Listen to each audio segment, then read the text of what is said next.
To log into UGSupport, open a browser and go to ugsupport.ugdsb.on.ca.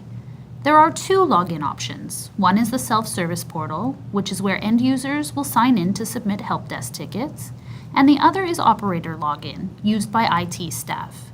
Select which option you would like to sign in as, and you will be prompted to sign in.